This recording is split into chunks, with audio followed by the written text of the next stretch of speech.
Olá, pessoal, boa noite. Eu espero que esteja tudo bem com vocês. Eu sou a professora Kelly Campelo e nós estamos iniciando mais uma aula de História aqui pelo canal Educação. Então, desejo que todos vocês sejam bem-vindos e bem-vindas a mais uma aula, a mais uma discussão. Então, você que está aqui conectado na cidade de Betânia, de Oeiras, Palmeira, São Pedro do Piauí, apareçam aqui no nosso bate-papo, me manda aqui um oi. Eu sempre falo da importância de vocês participarem da aula, porque é uma oportunidade da gente conseguir se comunicar, de vocês colocarem aqui as dúvidas de vocês, fazer qualquer pergunta, porque dessa forma dá para a gente aprender muito mais quando a gente está aqui discutindo, tá certo? Então, vão aparecendo, vão me mandando aqui um hello. Você também que está conectado aqui no nosso canal, através do canal do YouTube, fala aqui com a gente, porque na nossa aula de hoje a gente vai dar continuidade a esse conteúdo que é o iluminismo, mas a gente vai dar uma olhada agora para o iluminismo aqui no Brasil.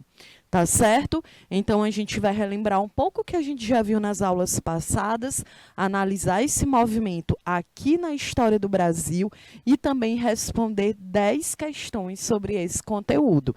Então, é interessante porque todas as aulas eu explico o conteúdo e depois a gente responde exercícios sobre o próprio conteúdo.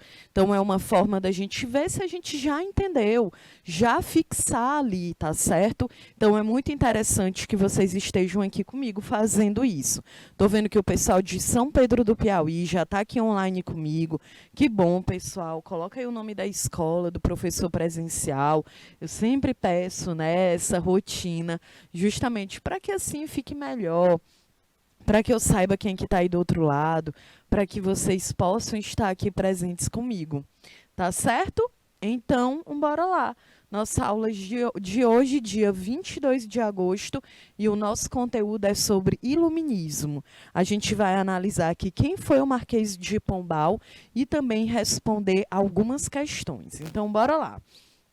Primeiro, né, vamos relembrar o que a gente já aprendeu sobre o que é o iluminismo. A gente já sabe que o iluminismo ele era contra o absolutismo monárquico, ao mercantilismo e ao poder da igreja. E essas três características nós já aprendemos que é justamente elas que marcam todo esse período aqui, né? Então, a gente tem aqui o absolutismo monárquico. A gente já aprendeu que o sistema absolutista é aquele sistema em que o rei ou a rainha, que são os representantes máximos da monarquia, eles concentram em suas mãos todas as decisões importantes de uma nação, sejam essas decisões políticas, econômicas, culturais e até religiosas. Então, isso quer dizer que a maior parte da população era excluída das decisões políticas, também não tinham nenhum direito garantido, né? Não existia essa ideia que a gente fala hoje sobre direitos humanos, sobre direitos individuais. Então, fica justamente essa revolta, né? Já que o absolutismo começa lá no século XVI, algumas nações ainda no século XV, e vai permanecer até o século XVIII, né? A gente vai estudar, inclusive, o processo que acaba com o absolutismo na Inglaterra, na França. Outro detalhe aqui, que os iluministas eram contra, era esse sistema econômico baseado no mercantilismo. Nós vimos aqui as principais características do mercantilismo, como o metalismo, por exemplo, que era aquela ideia de que quanto mais ouro, prata, pedras preciosas existissem dentro de uma nação, aquilo ali seria fundamental, é o que faria uma nação ter status e ser reconhecida internacionalmente. A prova disso é que Portugal, que era uma nação absolutista, na hora que chega no Brasil, a primeira coisa que vai procurar é ouro e metais preciosos. Não encontra, e aí é por isso que vai começar a exploração do pau-brasil. Outra característica é o poder da igreja, né? A gente sabe que durante toda a Idade Média a Igreja Católica ela era a maior instituição religiosa da época, ela concentrava também muitas decisões políticas, econômicas, enfim, a Igreja Católica ela tinha muito poder e vai permanecer esse poder durante o Iluminismo, né? Porque vale ressaltar que os iluministas eles não eram ateus, né? Porém, eles acreditavam que o ser humano chegaria a Deus por meio da razão e que o ser humano ele também teria a capacidade de escolher a sua própria religião. Não precisaria ter um rei ou uma rainha que fizesse isso pelo povo, né? Então, quando a gente pensa aqui no iluminismo, vocês vão lembrar que os iluministas, que marcam ali, né, o início do século XVI, na Idade Moderna, era contra o século XVI? Não, né? De fato, ali no século vamos dizer, século XVI sim, até o século XVIII, era uma galera que pensava na razão, era uma galera que ia contra todos aqueles princípios da Idade Média. Por isso mesmo a Idade Média ficou conhecida como a Idade das Trevas, porque se defendia que lá na Idade Média não tinha o conhecimento, ele não era compartilhado por um número muito grande de pessoas, porque a Igreja Católica, ela controlava o acesso à educação, também a monarquia, né? E a maior parte da população, gente, nem participava das decisões políticas, nem nada dentro desses países absolutistas, né? Então, a população não tinha direitos, tá certo? Então, olha, no século XVIII, um grupo de intelectuais, os iluministas, se organizaram a fim de lutar pela liberdade econômica e intelectual com o objetivo de acabar com o absolutismo dentro da Europa. E ao longo do século XVI, gente, a burguesia, né, ela apoiava a monarquia absolutista, mas ela também depois foi se transformando, né? Porque, afinal de contas, o absolutismo era isso, era uma concentração de poderes muito grande nas mãos de uma pequena parcela que é justamente ali a monarquia, né? E é claro que a gente consegue perceber com isso que era uma sociedade extremamente desigual, extremamente dividida, né? Porque a maior parte da sociedade realmente não participava de nenhuma decisão política, tá certo? Bom, então, agora vamos aqui relembrar as principais características desse período. Então, primeiro a gente tem a valorização do pensamento racional, né? Os iluministas, eles consideravam a razão e a possibilidade de se questionar e investigar como o melhor instrumento para se alcançar qualquer tipo de conhecimento. Isso é interessante porque durante toda a Idade Média, como era um período em que as pessoas elas tinham todas as explicações do mundo eram baseadas numa explicação religiosa. Então, se o céu era azul, a terra era redonda, por que uma pessoa morria, tudo isso era explicado pela lógica religiosa, né? Então, beleza, o céu é azul, nós temos esses animais, o mato é verde porque Deus quis. Pronto, acabou. Não se questiona mais. E com a Idade Moderna, a partir do século XVI, as explicações religiosas elas não conseguiam mais dar conta da curiosidade humana. Todo mundo agora queria uma nova explicação. Tá certo? Então, aqui é justamente essa ideia de que, beleza, então eu quero... Beleza, o céu é azul, mas eu quero saber qual é a explicação da ciência. É um período em que vai ser muito valorizado o pensamento racional, a pesquisa, a observação, o conhecimento científico. É um momento em que vai se valorizar a ciência, algo que não acontecia lá na Idade Média, né? A prova disso é que, por exemplo, o século XIV ele foi marcado por muitas crises, inclusive a da peste bubônica, que matou uma média de 200 milhões de pessoas na Europa e na Ásia devido a uma bactéria, né, que passava a doença da peste bubônica. E o combate a essa doença era por questões religiosas. Então, as pessoas rezavam para que elas conseguissem se livrar daquela bactéria, né, gente? Então, não tinha um combate baseado na ciência. Bem diferente, por exemplo, da Covid-19, essa pandemia que a gente ainda está enfrentando desde o início do século, ou desde o início ali, né, o final, na verdade, do ano de 2019. E aquilo ali é para a gente perceber que o combate ao vírus é através da ciência, é através da vacina, que basicamente é uma pesquisa científica, né, e que gera uma mudança totalmente aqui na vida, no nosso cotidiano, na nossa rotina, porque era uma possibilidade da gente conseguir vencer esse vírus, né, gente? Então, para vocês verem a importância da ciência na nossa vida. E aí os iluministas, eles falavam justamente disso, olha, é preciso a gente agora valorizar a razão, o pensamento racional. Eles não eram contra as teorias religiosas, tá certo? Mas eles também viam que não tinha como mais. As curiosidades, o que eles queriam descobrir do mundo, não dava para eles fazerem isso se fosse ainda se baseando em explicações religiosas. Outro pontinho aqui das principais ideias é que os iluministas defendiam os direitos dos indivíduos, por acreditarem que todos deveriam ter seus direitos naturais, como a vida, a liberdade, né? Então, todos esses direitos deveriam ser protegidos.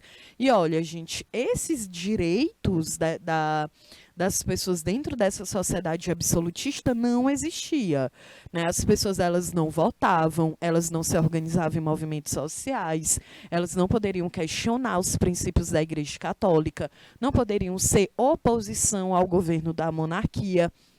Então, não existia nenhum direito, né? As pessoas nem sequer poderiam escolher a religião que queriam, não tinham nem direito à propriedade privada, que era a terra. Então, as pessoas absolutamente não tinham direito nenhum. Elas basicamente trabalhavam muito, não recebiam nenhum salário e ainda pagavam muitos impostos, né? Porque, basicamente, embora a Idade Média tenha acabado, muitas sociedades ainda viviam um sistema feudal. Então, é a prova de que durante esse período as pessoas realmente não tinham nenhum direito garantido. Outro ponto, gente, eles eram críticos aos regimes absolutistas, é claro, e autoritário, porque até então esses sistemas eram que dominavam o cenário europeu. Então, eles defendiam uma maior divisão do poder do Estado. Por isso mesmo que a gente viu na aula passada que o Adam Smith, ou foi o Montesquieu? Foi o Montesquieu. Ele acaba propondo uma divisão entre legislativo, judiciário, o executivo, porque assim os poderes dos reis poderiam ficar, de uma certa forma, limitados, né, gente? Porque o rei é absolutista. O próprio nome diz, é absoluto. Então, ele concentra, de fato, ali nas suas mãos aquelas decisões políticas. O outro ponto é que eles eram críticos aos regimes absolutistas. Acabei de falar. Olha, defendiam a liberdade política. Isso aqui fecha, né? Quando a gente fala em iluminismo, olha, defendiam a liberdade política, econômica e religiosa de todos perante a lei, né? Justamente o que a gente fala muito sobre isso na atualidade, sobre os direitos humanos. A gente vai estudar muito isso também lá na Revolução Francesa, em que a ideia é que as pessoas, elas possam ser livres, para que a gente tenha autonomia e independência de tomar qualquer decisão, tá certo? Também, olha só, eles criticavam o conhecimento sob controle da Igreja Católica, embora não fosse contra a crença em Deus. Tá vendo? Isso porque, gente, a Igreja Católica, ela controlava a forma de conhecimento, né? Então, não tem como a gente ter um conhecimento livre, de fato, se tem uma instituição que ela está ali, o quê? Controlando o tempo inteiro. Como é que a gente faz isso? Se a Igreja Católica, ela controla tudo. O outro ponto é, defendiam um novo sistema econômico em troca do criticado mercantilismo, eram contra todos os privilégios da nobreza e do clero, né? E isso também é muito marcante, porque, como eu já expliquei, era uma sociedade extremamente dividida, desigual. Imagina você vivendo aqui hoje, aí a galera lá na cidade de São Pedro do Piauí, vocês vivem em uma cidade que do nada começa a ter um rei e uma rainha e eles controlam até a religião que tu vai seguir e ainda diz que tu não pode ter direito à terra e controla tudo. Não tem como, né, gente? Já pensou? Então, era basicamente isso que acontecia durante o absolutismo. Tu ainda tinha que trabalhar, pagar muito imposto para tu conseguir sustentar a nobreza e o clero. Então, é óbvio que isso não era justo, e é por isso que o iluminismo ele é um movimento muito importante para quebrar todas essas amarras que existiam aqui dentro da Europa. Então, aqui um outro ponto muito importante é sobre o despotismo esclarecido, né? Primeiro, o que que significa despotismo? É uma forma de governo absoluto e discricionário em que o poder ele é exercido por alguém cuja vontade não é regulada pela lei. Ou seja, os reis absolutistas, as rainhas absolutistas, como eles tinham o poder absoluto concentrado em suas mãos, eles poderiam tomar qualquer decisão, absolutamente qualquer decisão, sem ter que prestar contas ou com outras pessoas do Estado ou com a própria população. Porque o rei era absoluto. Ele podia criar uma moeda, ele poderia entrar ou sair a qualquer momento de uma guerra, poderia aumentar impostos e não interessava, gente. O que era mais importante aqui realmente eram suas decisões, tá certo? Então, é uma forma de governo, já o despotismo, né, é uma forma de governo em que os reis adotam algumas medidas que os iluministas ali propunham, né, mas não abriam mão do regime absolutista. Então, o objetivo era transformar a monarquia absolutista, que estava em crise, com a popularidade das ideias iluministas. Então, é assim, as ideias iluministas elas começam a crescer cada vez mais, a população começa a se questionar. Poxa, então imagina, a galera começa a pensar, olha, não é justo. A gente vive dentro de uma sociedade, mas a gente não tem direito nenhum. Então isso não é justo. A monarquia começa a ser questionada, a monarquia fica com medo de perder seus poderes. E aí dizem assim, não, beleza, então a gente vai pegar algumas ideias iluministas, mas o absolutismo não vai acabar. O absolutismo ele vai continuar. Então é óbvio que isso aí não gera, de fato, uma transformação na sociedade.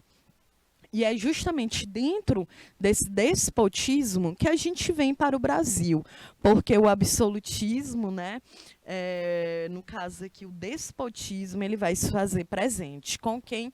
Com esse cara aqui chamado Marquês de Pombal. Então, o Marquês de Pombal é o nome pelo qual ficou conhecido o Sebastião José de Carvalho e Melo, que era um diplomata e primeiro-ministro português.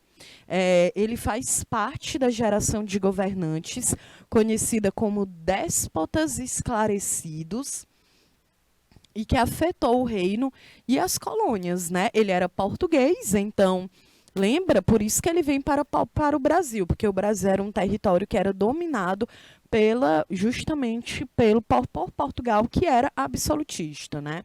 Então, em Portugal, o Marquês de Pombal ele foi o representante do governo de Dom José I. E entre muitas medidas, gente, ele promoveu uma reforma educacional e incentivou o desenvolvimento manufatureiro lusitano. Ele instalou a Companhia para a Agricultura das Vinhas do Alto Douro, buscando melhorar a qualidade do vinho que era vendido pelo país. Além disso, ele também construiu a cidade de Lisboa, que foi vítima de um grande terremoto em 1755 e procurou modernizar as organizações militares nacionais. Então, percebam aí que ele de fato teve aqui muitas medidas, né, gente? Olha aqui algumas medidas. O novo Código Penal, o desenvolvimento do Exército e da Marinha, a reconstrução de Lisboa após o terremoto de 1755. Outro ponto é a expulsão dos jesuítas de Portugal e também das colônias de Portugal. Isso porque, né, a gente vai ver que os jesuítas acabavam concentrando também muito poder aí nas suas mãos, e é claro que isso deixava ali a galera absolutista, né, bem conformada. Também ele acabou com a escravidão indígena aqui no Brasil. É claro que a gente não pode generalizar, mas ele estipulou essas medidas para poder acabar com a escravidão indígena. Também rompeu com um tratado, que era conhecido tratado como Panos e Vinhos, com a Inglaterra. Também criou as companhias monopolistas de comércio. Isso aí também é bem marcante, porque afinal de contas, Portugal, desde o início, né, estipulou toda uma concentração, um domínio sobre as decisões, né, o nosso comércio. Portugal estabeleceu monopólio comercial e é claro que isso prejudicou bastante o desenvolvimento econômico do Brasil, o surgimento das nossas fábricas, a possibilidade da gente poder fazer comércio com outros países. Também ele pôs fim às capitanias hereditárias. Lembra que as capitanias hereditárias elas eram uma divisão do território brasileiro.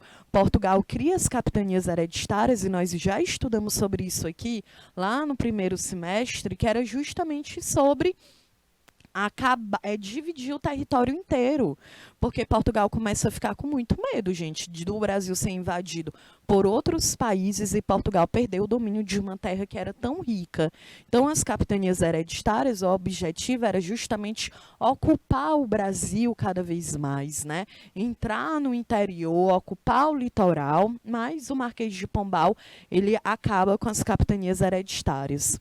Outra característica foi a mudança da capital do Brasil, que saiu de Salvador para o Rio de Janeiro em 1763. Também teve a criação de imposto, que isso aqui a gente analisou quando a gente viu a economia mineradora, ali durante o século XVIII. O estanco dos diamantes e o incentivo para a instalação de manufaturas no Brasil. Né? Durante muito tempo, a gente realmente teve esse monopólio muito forte com Portugal, gente. É claro que isso prejudicou a nossa forma de governo, tá certo?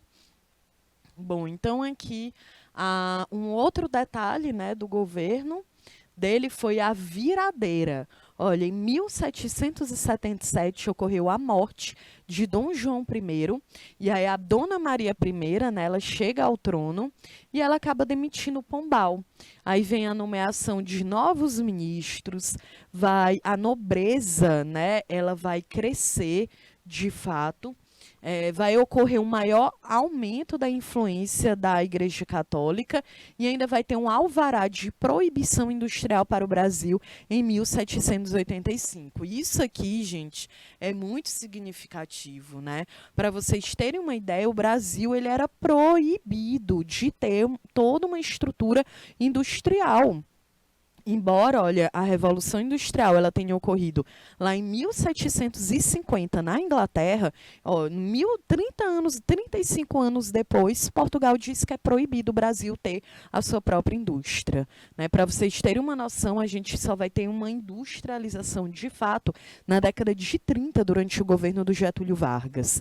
Então, praticamente não tem nem 100 anos que o Brasil tem uma produção industrial.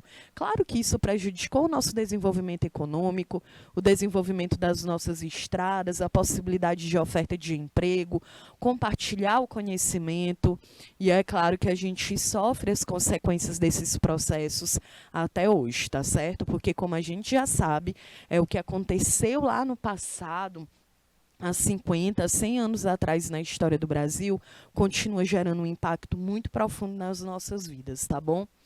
Aqui na tela, né, a gente está vendo aí o Marquês de Pombal, que ele mostra suas realizações nessa pintura, como a reconstrução de Lisboa, né, e o aumento do comércio marítimo, justamente porque Lisboa, né, passou por um terremoto e ele se orgulhava muito de ter feito a reconstrução da cidade. Né? É uma pintura de 1759. Bom, e agora eu trouxe aqui algumas questões sobre iluminismo, sobre o Marquês de Pombal. Quero pegar o finalzinho dessa aula e ainda, né, o início da outra para que a gente consiga responder esse exercício. E aí eu quero saber se vocês estão aqui. Então, eu vou pedir aqui o nosso diretor de imagem, o Maioli, eu vou deixar 4 minutinhos na tela para que você possa ler a questão e colocar aqui no nosso bate-papo a alternativa que você julga correta, tá bom? Então, Maioli, por favor, 4 minutos.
Ei, pessoal, estamos aqui de volta.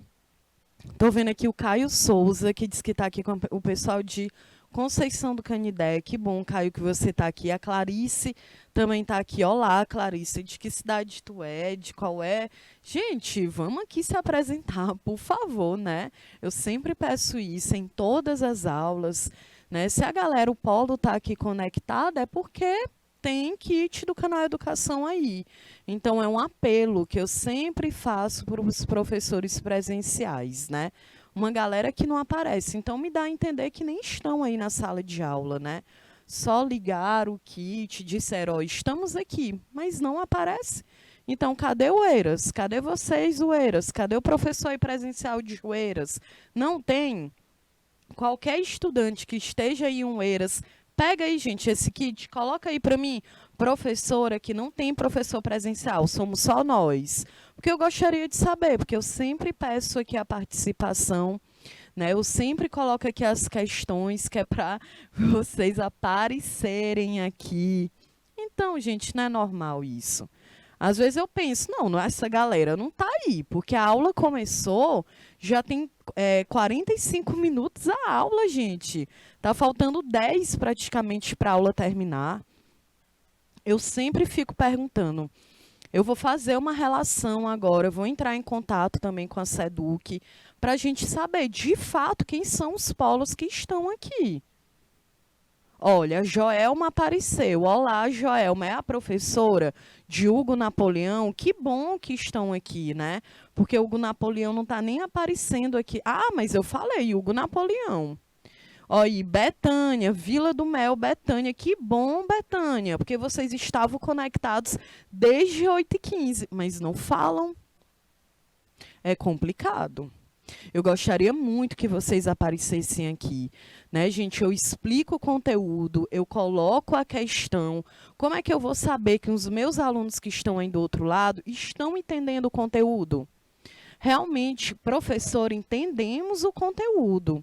Estamos aqui respondendo as questões. É agora que entra o professor presencial que está aí do outro lado. É um trabalho, gente, em equipe, em conjunto.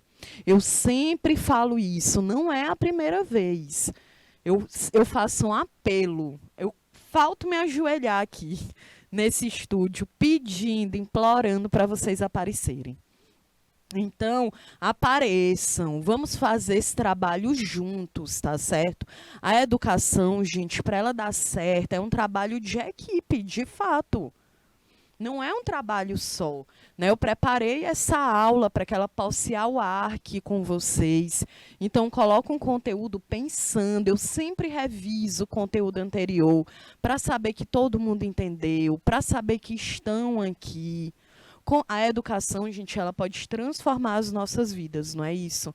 Mas a gente também precisa aqui permitir, participar. Então, é um apelo que eu sempre faço para os professores mediadores, né? Às vezes eu acho que também não tem professor mediador, porque ninguém fala.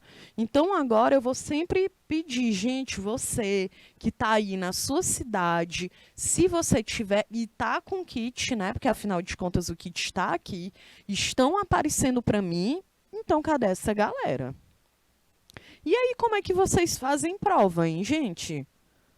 Porque aqui a gente faz prova no canal Educação. Eu faço a prova.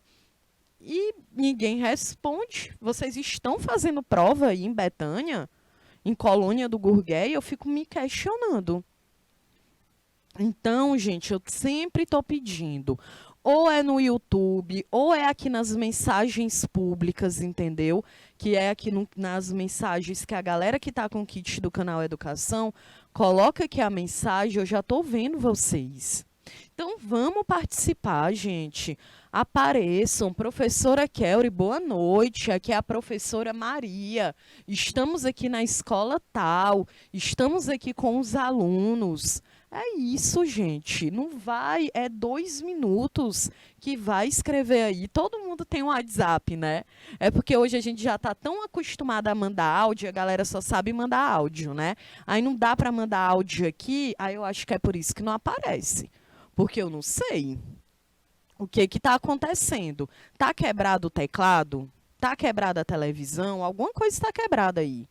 porque não estão aparecendo e toda aula eu faço o mesmo apelo, né? E a gente aqui faz reuniões no canal, a gente fala sobre isso, de como é importante que vocês estejam aqui comigo. Como é que eu vou saber que esses alunos estão entendendo esse conteúdo?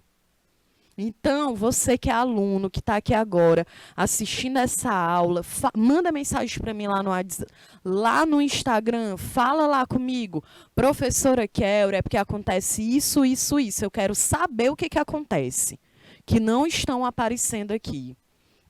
Porque uma coisa é no YouTube, mas outra, gente, é ter o polo conectado, a cidade conectada. Eu estou vendo a cidade e os professores não aparecem. Então, vamos aqui ajudar. Eu preciso muito de vocês aí do outro lado, tá certo? É muito importante isso. Eu fico triste quando eu fico aqui 1h, 45 minutos pedindo para vocês aparecerem. Não dá, gente, não tem como. Falaram, professora, coloquem os exercícios. Toda aula tem exercício. Toda aula eu coloco pelo menos 10 questões para responder. Muitas eu respondo só, mesmo a cidade conectada, gente. O que é que está acontecendo? Então, por favor, é um apelo que eu faço. Cadê Betânia? Quem é o professor mediador? Coloca o nome, a professora aqui de Colônia do Gurgueia, Unidade Escolar Agostinho Reis. Professora Elvira, que está aqui. Colônia respondeu aqui a alternativa. Tá, Betânia, Vila do Mel. É a Clarice que é a professora em Betânia? É isso, Clarice? É você que é a professora ou você é a aluna? O Caio Souza, aí de Conceição do Canidé, é aluno, né, Caio? Porque eu lembro que era Conceição do Canidé, era outra professora, né? Ó, Betânia é a professora Fabiana. Olá, professora Fabiana, boa noite. Que bom que você está aqui, né? Então, gente, vamos fazer esse trabalho acontecer. Eu fico muito preocupada, porque isso aqui, para mim, realmente eu levo isso aqui a sério. De imaginar que essa educação ela esteja impactando a vida dos alunos que estão aí, que precisam de educação. Porque a educação é a base, não tem como a gente realizar qualquer coisa na vida se a gente não tem educação. Tá certo? Então, isso aqui é fundamental. A gente está falando sobre a própria história do país que vive. Vocês estão aqui na 2ª série do ensino médio. Não é ensino fundamental, é ensino médio. Aqui a gente está para desenvolver um dos pilares da educação, é desenvolver o nosso pensamento crítico. Como é que eu desenvolvo um pensamento crítico se eu não respondo exercício, se eu não discuto o conteúdo, eu coloco aqui perguntas, eu fico aqui esperando a galera, eu fico triste, de verdade. Então, é o que eu sempre digo aqui, gente, vamos participar da aula, vamos aqui, quero responder questões, está aqui as questões. Eu preciso responder junto com vocês. Não faz sentido eu ficar aqui respondendo questão sozinha. Né? Eu vou falar aquela coisa bem clichê que eu achava uma chatice quando eu estava lá no ensino médio, quando a professora dizia assim, esse conteúdo eu já sei, né? E, gente, agora eu entendo que realmente isso aqui eu já sei. Mas eu aprendo quando vocês estão aqui. Eu sei, eu aprendo mais. Porque isso é educação, gente. É ensino-aprendizagem. Eu aprendo quando vocês estão aqui comigo. E, consequentemente, vocês aprendem também. Então, por favor, vamos fazer esse exercício. Professora chegou, não é só comigo, não, gente. É com todo mundo aqui que dá aula no canal Educação. Vamos participar, gente. Vamos dizer, oi, professora, boa noite. Não cai o dedo, não. É que nem minha mãe falava quando era criança. Não cai o dedo, não, minha filha. Você sentar lá para responder seu exercício. Não cai nada. É bem melhor, né? A gente faz crescer, na verdade. Então, vamos fazer aqui esse exercício. Os professores presenciais por favor, apareçam no nosso bate-papo. A aula começa, gente, 8h15. Oi, professora Kelly, estamos aqui em Conceição do Canidé. Nós somos aqui, 18 alunos. Eu sou a professora Valquíria. Estamos aqui, vamos responder os exercícios. Inclusive, foi Conceição do Canidé que me mandou uma mensagem aqui. Eu não me esqueço não, viu? Colocou, professor, os alunos querem os exercícios. Aí toda aula tem exercício. Cadê Conceição do Canidé respondendo comigo? Aí eu me questiono. Então, por favor, apareçam. Respondam as questões, participem da aula, tá certo, gente? Então, é isso que eu quero. Cadê o pessoal de 18 alunos, gente? Eu vou falar sempre isso aqui. Eu falo isso aqui desde o início do ano, eu vou continuar falando. Porque não tem como, tá certo? Não tem como. O Caio tá aqui, o único aluno, o Caio. E eu tenho o nome anotado da galera de Conceição do Piauí. E foi Conceição do Piauí que pediu as questões. Toda aula eu coloco as questões. Oeiras, cadê o Eiras que ainda não apareceu? Cadê Palmeira também que ainda não apareceu? Então não estão aí. Se não apareceu, então não tem professor presencial. Cadê os alunos de Oeiras? Gente, quem é aluno de Oeiras, aparece aqui no nosso chat aí do Kit. Coloca aí. Oi, professora, aqui é Oeiras. A gente está com tantos alunos. Porque é muito importante, tá certo? A Oeiras apareceu. Boa noite, Oeiras. Que bom que vocês estão aqui. Eu achei que não estavam, porque nem boa noite deram. Então, gente, vamos entender como que a educação ela é importante nas nossas vidas, tá certo? É só dizer boa noite, gente. O nome da escola. Quem é que está aí do outro lado? Eu sou uma professora que eu me importo com isso, porque eu sei como que é difícil a educação pública no Brasil. Então, isso aqui só vai dar certo se vocês estiverem aí do outro lado comigo, para fazer com que realmente dê certo. Então, é o meu apelo, eu vou continuar fazendo isso. Pode achar, lá se vem a Kelly chata, que agora ela vai ficar aí chamando todo mundo. Eu vou continuar fazendo isso. Porque, gente, é triste dar aulas para ninguém. É muito triste. Às vezes eu fico aqui pensando, gente, será que essa galera aprendeu? O meu objetivo é esse, fazer com que vocês aprendam. Então, por favor, professores, vamos fazer aqui esse acordo de aparecer na aula, tá certo? De mandar um oi aqui, um boa noite. A gente aprende isso desde criança, né? Então, bora se ligar, por favor. E vocês, os alunos que estão aí, gente, bora participar da aula. Vocês estão na 2ª série do ensino médio, gente. Beleza? Ótimo. Então, nossa primeira aula está aqui chegando ao fim. No segundo momento, a gente vai responder só questão. E eu vou esperar vocês me dizerem a resposta certa aqui. É o meu feedback. É como eu tenho, como é que eu vou fazer uma prova? Eu tenho que saber se vocês estão entendendo o conteúdo ou não. Para eu saber se o nível da prova é fácil, é médio ou é difícil. Ok? Então, daqui a 3 minutinhos eu estou de volta para a gente continuar.